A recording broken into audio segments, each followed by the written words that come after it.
દુષ્કર્મના કેસમાં જેલમાં બંધ લંપટ અને પાખંડી આસારામને કોર્ટના આદેશનો અનાદર કરી બનાસકાંઠા જિલ્લામાં પહોંચ્યો. ન તો કોઈ અનુયાયીને મળી શકે, ન તો તે સભા કે સરઘસ યોજી શકે તેવી શરતો સાથે પાખંડી આસારામને સુપ્રીમ કોર્ટે પેરોલ આપ્યા હતા. જો કે સુપ્રીમ કોર્ટના એ જ આદેશનું અનાદર કરી પાખંડી આસારામ થરાદ ડીસા બાદ પાલનપુર પહોંચી અનુયાયીઓની સાથે સત્સંગ કર્યો. પાલનપુરના મહેશ્વરી હોલ ઉપર આસારામે પોતાના અનુયાયીઓની સાથે સત્સંગ કર્યો. ત્યારબાદ ત્યાંથી રવાના થયો.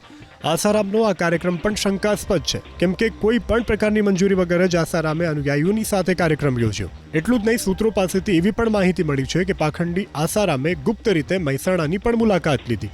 રાત્રિ દરમિયાન આસારામ પોતાના આશ્રમ પહોંચ્યો હતો, જ્યાં મોટી સંખ્યામાં તેના અનુયાયીઓ પહેલાથી જ હાજર હતા. રાત્રે અનુયાયીઓનો ફોન બંધ કરી અને સભા યોજવામાં આવી હતી. એટલું જ નહીં, તસવીર કે વિડીયો નહીં લેવાની પણ સૂચના આપવામાં આવી હતી.